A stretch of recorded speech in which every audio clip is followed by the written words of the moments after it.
Hello everyone, welcome to Sri Ram's IS. I hope everybody is doing good. Things are fine at your place.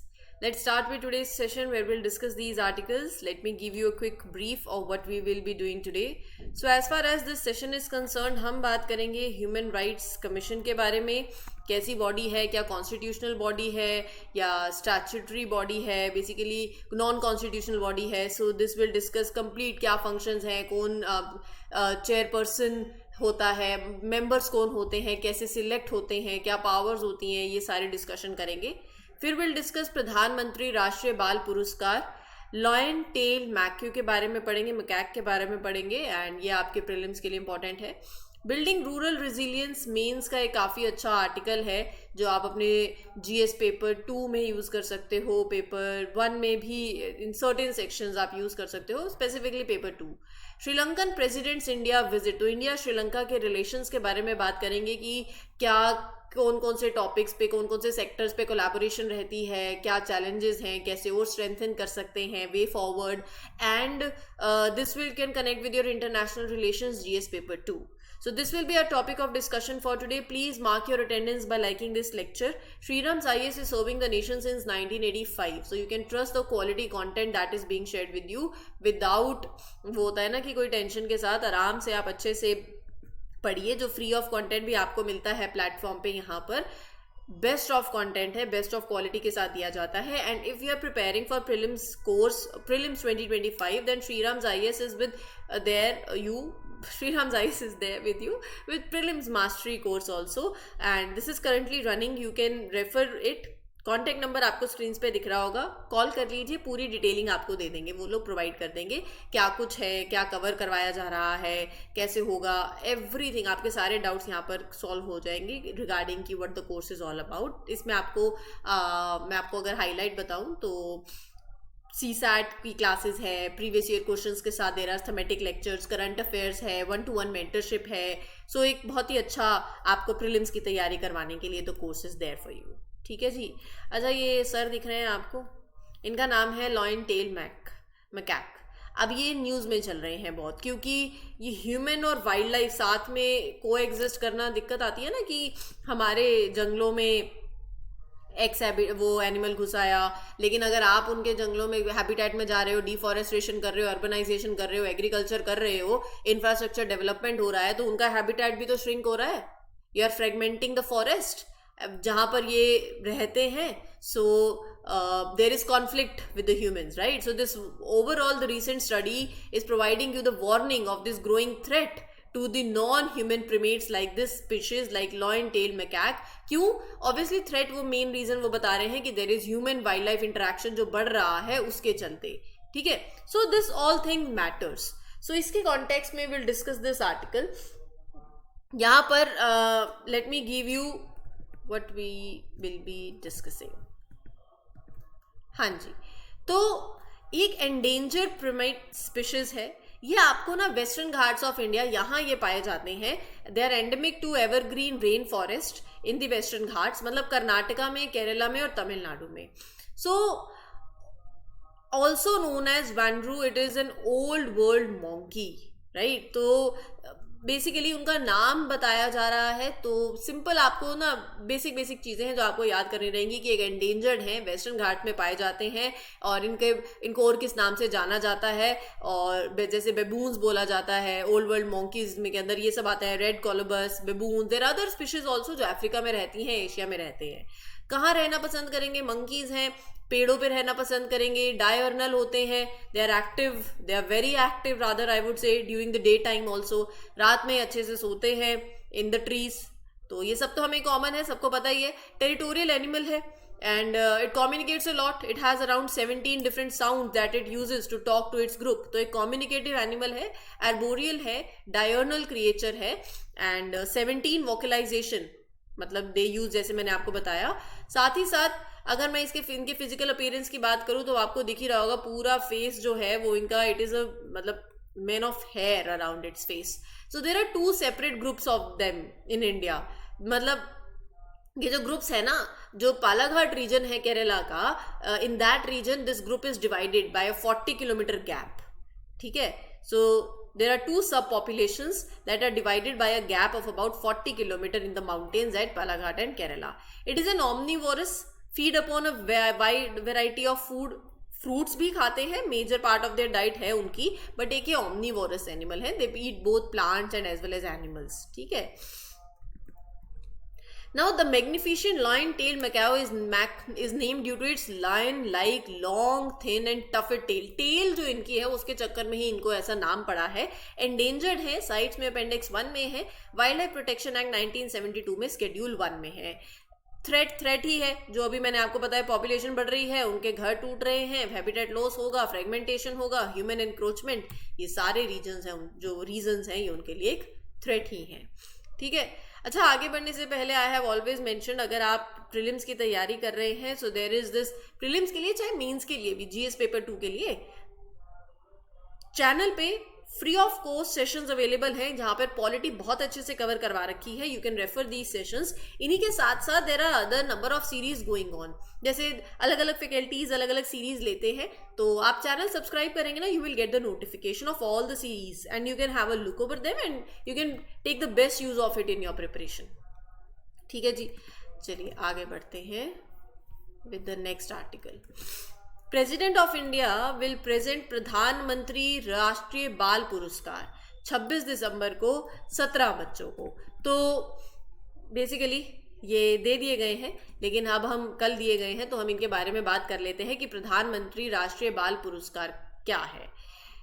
जो enthusiastic बच्चे होते हैं, right, to celebrate their determination, their ability, their zeal, their enthusiasm, their energy, it is organized. बच्चों के लिए award है, बाल पुरस्कार है ना, तो एक हाईएस्ट सिविलियन ऑनर है for children. Ministry of women and child development के द्वारा ये अवार्ड ऑर्गेनाइज करवाए जाते हैं. हर साल ये उन बच्चों को दिए जाते हैं जो एक्सेप्शनल अचीवमेंट शो करते हैं 7 कैटेगरीज में, आर्ट एंड कल्चर में, ब्रेवरी में, इनोवेशन में, साइंस एंड टेक्नोलॉजी में, सोशल सर्विसेज में, स्पोर्ट्स में और एनवायरनमेंट में. तो इस 7 कैटेगरीज के नाम आपको याद होने चाहिए. अच्छा, जो बच्चे हैं एक इंडियन सिटीजन होने चाहिए, उनकी एज 5 साल हो या 5 या 18 से कम. ठीक है. The act, the incident, the achievement should have been within 2 years of the last date of receipt of the application या nomination for the year of consideration. Basically मान लो अगर आप नॉमिनेशन के लिए अपनी एप्लीकेशन भर रहे हो, तो जो भी आपने अचीवमेंट करी है वो एटलीस्ट, ऐसा नहीं कि मैंने 10 साल पहले कुछ किया था, नहीं, it should be within the last 2 years of that date. Number of award will be 25 award है, लेकिन हाँ रिलैक्सेशन दी गई है to this maximum number based on, अगर नेशनल सिलेक्शन कमेटी को लगता है उनकी डिस्क्रिप्शन के हिसाब से, अगर ये अवार्ड का नंबर बढ़ाना चाहे तो बढ़ा भी सकते हैं. हर एक अवार्डी को एक मेडल दिया जाता है, सर्टिफिकेट होता है and there is a citation booklet. ठीक है जी. ऑपोजिशन लीडर्स हैं, they criticize national human right commission chairperson selection process कि एक फंडामेंटली फ्लॉड है, प्री डिटरमिन्ड है और it is lacking consultation consensus.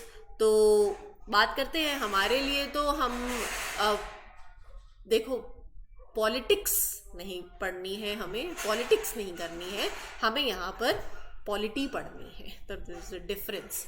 National human rights commission एक कॉन्स्टिट्यूशनल बॉडी नहीं है. स्टेटमेंट आ जाएगी कि नेशनल ह्यूमन राइट्स कमीशन एक कॉन्स्टिट्यूशनल बॉडी है, नहीं है, काटा. स्टैट्यूटरी बॉडी है, बिल्कुल एक स्टैट्यूटरी बॉडी है जो कि देखती है ह्यूमन राइट्स की प्रोटेक्शन करती है, प्रमोशन करती है, इंश्योर करती है कि सबकी इंडिग्निटी, सबकी मतलब there is dignity of an individual, वो प्रोटेक्ट रहे, आपकी लिबर्टी, आपकी इक्वालिटी, आपकी डिग्निटी, ये सारा कुछ इंश्योर करती है ये कमीशन.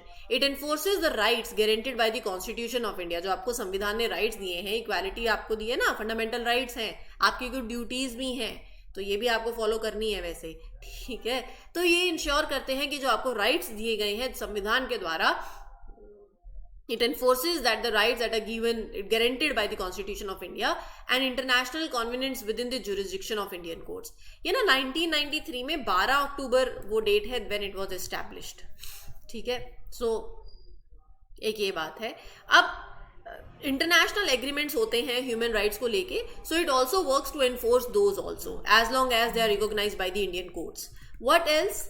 हाँ, तो ये एस्टैब्लिश डेट याद में रखें. And it was establish under protection of human rights act 1993, लेकिन इट वॉज लेटर अमेंडेड, 2 बार अमेंड हो चुका है, एक बार 2006 में और एक लास्ट 2019 में, that is human rights amendment act 2019.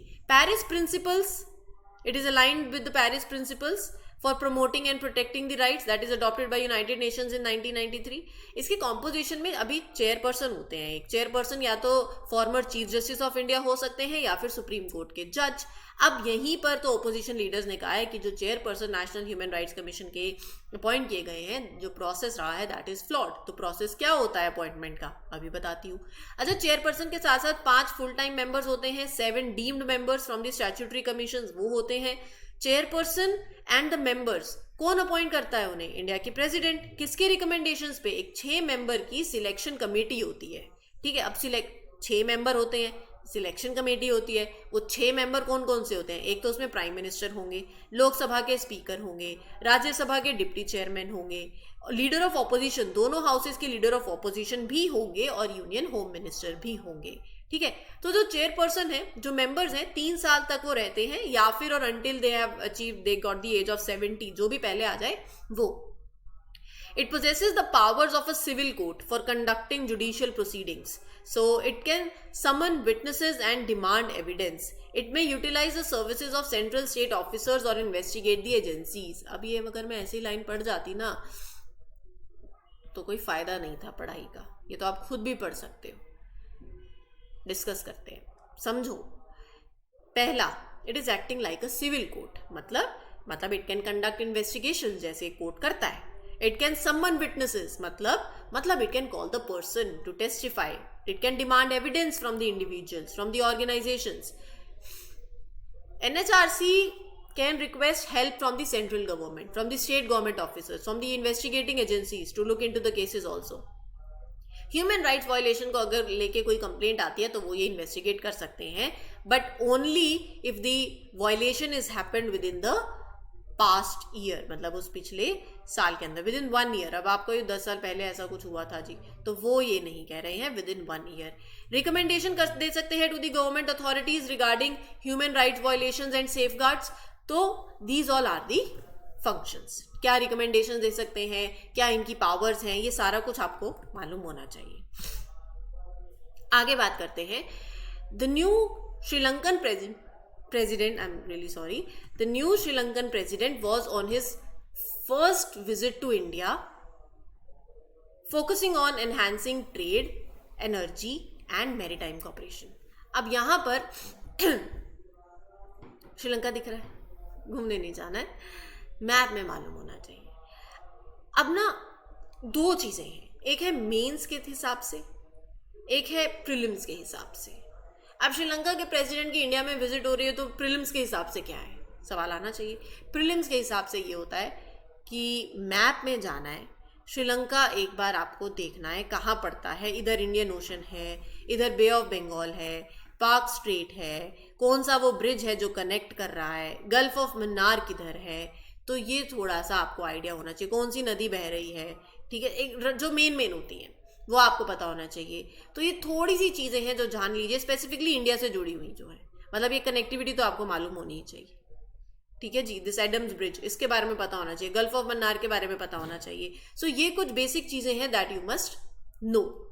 अब बात करते हैं मेंस के पर्सपेक्टिव से. मेंस के पर्सपेक्टिव से पहली बात तो आपके आनी चाहिए कि अच्छा विजिट हुई है तो विजिट के क्या क्या, पहली बात क्या क्या आउटकम्स. ठीक है, अब ये विजिट में क्या बातें करी गई हैं. पहली तो ऑब्वियसली इकोनॉमिक एंगल देखा होगा ना, इकोनॉमिक और ट्रेड एग्रीमेंट्स हुए हैं. Both countries discussed a proposed agreement that is ETCA. Now what is this ETCA? ETCA stands for economic and technology cooperation agreement. मतलब आप सर्विसेज हैं, टेक्नोलॉजी है, ये एग्रीमेंट हेल्प करेगा in that area, in trade relations. Basically India agreed to promote trade in the Indian rupees, Sri Lankan rupees, ताकि आप देखो बहुत टाइम से अभी ये बात चल रही है ना कि US डॉलर पे जो रिलायंस है वो थोड़ा कम करें. आप करेंसी ट्रेड सेटलमेंट्स हुए हैं, right. There are training programs. India offered to train 1500 Sri Lankan civil servants ताकि you get that better governance, better public administration in Sri Lanka. एक तो ये एंगल हो गया. दूसरा एंगल एनर्जी पार्टनरशिप का. हर कोई रिन्यूएबल एनर्जी की तरफ जा रहा है. दोनों कंट्रीज ने भी यही कहा कि will prioritize renewable energy projects, offshore wind power, connecting those electricity grids. एक new pipeline project that will involve India, Sri Lanka, UAE, it was announced कि रीजनल एनर्जी सिक्योरिटी इंश्योर करने के लिए India agreed they will supply LNG to meet Sri Lanka's demands also. तो अगर ये सब demands की पूरी करने की बात हो रही है तो इनके लिए कनेक्टिविटी चाहिए, एक अच्छा इंफ्रास्ट्रक्चर चाहिए, तो उसके लिए भी बात करी उन्होंने। Ferry services between both the countries will restart, people to people connections improve, India help करेगा श्रीलंका को पोर्ट डेवलपमेंट के अंदर, राइट। अच्छा ठीक है, मैप में इंडियन ओशन देखा था, और इंडियन ओशन क्या इंपॉर्टेंट नहीं है दोनों देशों के लिए? क्यों? Security angle. दोनों नेशंस ने कहा कि let's emphasise stronger cooperation in the maritime security, illegal activities, piracy, ये सारे चैलेंजेस को काउंटर करते हैं साथ में। श्रीलंकन इकोनॉमिक क्राइसिस के दौरान इंडिया ने $4 बिलियन दिया था श्रीलंका को, जो कि एक बहुत इंपॉर्टेंट पॉइंट रहा है, एक सपोर्ट रही है, and that has played a very important role in stabilising their economy also. Sri Lanka sought India support for joining BRICS also, ठीक है। श्रीलंका, आप कह सकते हैं कि Sri Lanka has also asked for India's help in matters that are related to United Nations commissions on the limits of continental shelf, मतलब maritime boundaries को define करने वाली जो डील्स होती हैं उसको लेके। तो विजिट काफी अच्छी रही है। Neighbourhood first policy, trade, energy, security, infrastructure, हर एक पे बात हुई है, हर एक पे एग्रीमेंट्स हुए हैं, राइट। सो एक तो ये अच्छी बात है, ठीक है। लेकिन दोनों देशों के बीच में जो चैलेंजेस आते हैं ना हमेशा, वो होते हैं फिशिंग डिस्प्यूट्स। पहला, फिशिंग डिस्प्यूट्स, देखो Indian fishermen sometimes they use a fishing method that is bottom trawling and they cross the Sri Lankan waters. तो यहाँ फिर डिस्प्यूट आता है, टेंशन बढ़ जाती है दोनों देशों के बीच में, क्योंकि Sri Lankan authorities they arrest the Indian fishermen, fines impose करते हैं, फ्रिक्शन आता है दोनों देशों में, right. Ethnic issues, political issues, India supports the rights of Tamil population in the Sri Lanka. Some political groups in Sri Lanka they see कि ये तो हमारे यहाँ पर आप इंटरफेरेंस कर रहे हो, इंटरफेरेंस हो रही है हमारे इंटरनल अफेयर्स में, वो रेसिस्ट करते हैं इसको। तीसरा बहुत इंपॉर्टेंट, ये जो मैं पॉइंट्स बता रही हूँ ये आपको लिखने हैं, ये मेंस में बहुत काम आएंगे आंसर राइटिंग के अंदर, so do right these points. अच्छा, थर्ड पॉइंट है जियो पॉलिटिकल राइवलरी। ध्यान में आ गया? कौन? चाइना। चाइना का जो ग्रोइंग प्रेजेंस है श्रीलंका के अंदर, specially through those brick projects like Hambantota port, ये इंडिया के लिए टेंशन है। इंडिया चाइना को, ऑब्वियसली चाइनीज बैक प्रोजेक्ट्स हैं, इंडिया इनको यही देखेगा they are as a potential threat to the security, to the dominance in that region. तो ये एक बहुत इंपॉर्टेंट पॉइंट है, right. So when India and Sri Lanka share a strong relationship, ये कुछ चैलेंजेस आ जाते हैं, जैसे जियो पॉलिटिकल राइवलरीज, फिशिंग वाला हो गया, इन सब चीज़ों पे ना म्यूचुअल अंडरस्टैंडिंग चाहिए, कॉपरेशन चाहिए, और अपने पार्टनरशिप को फिर आप और स्ट्रेंथन कर सकते हो। कैसे? हमेशा डायलॉग से। सब चीज़ें हो सकती हैं डायलॉग से, बातें हो जाएं, डायलॉग हो जाए, और fishing rights, Tamil reconciliation, maritime disputes को अगर आप कॉपरेट, इफ यू थिंक कि हमें अपने रिश्ते इंप्रूव करने हैं, तो स्टेप्स कैन बी टेकन। तो you have to enhance dialogue also. Economic integration, जैसे पाइपलाइन प्रोजेक्ट्स की मैंने बात करी, by making such trade agreements and building these better infrastructures, that can also be way forward. Fisheries management हो जाए, right. So these things can play a very important role. Now moving ahead with the last article of today's session, ये भी एक बहुत अच्छा mains का ये article है, building rural resilience. Rural economies के बारे में बात करेंगे। रूरल इंडिया ये कवर करता है, इट हैज़ ओवर हमारे देश की 65% पॉपुलेशन, कंट्री की ग्रोथ में बहुत इंपॉर्टेंट रोल प्ले करते हैं। हालांकि दे फेस मैनी चैलेंजेस, तो उनके बारे में आज बात करेंगे। वाटर की shortage, changes in the farming, rural communities में we need to show great innovation in their adaptability also. Unpredictable weather होता है, वहाँ फिर दिक्कत आती है, राइट। तो what are the issues that are related to the rural landscape? पहला, right these points. Agrarian distress, that is first point. Low income levels, बहुत सी रूरल फैमिलीज हैं जो फार्मिंग पे रिलाई करते हैं, but farming is struggling due to unpredictable weather, climate change, small fragmented lands, low crop yields, सरकार के support के बावजूद भी फार्मर की इनकम बहुत कम होती है। आप लगाइए 2021-22 में एवरेज इनकम एक फार्मिंग हाउस होल्ड की वॉज ओनली 13,661 पर मंथ। और एग्रीकल्चर का जो कंट्रीब्यूशन है to the Indian overall economy it has also decrease. 1990 में it was 35% of India's GDP 1990 में, और 2022 में इट जो ड्रॉप टू 15%। पहला। दूसरा, क्या इलाज के लिए अर्बन एरियाज में नहीं आना पड़ता उन्हें? हेल्थ केयर फैसिलिटीज इनएडवोकेट हैं। आयुष्मान भारत जैसी प्रोग्राम्स हैं but they are still struggling to fill these gaps.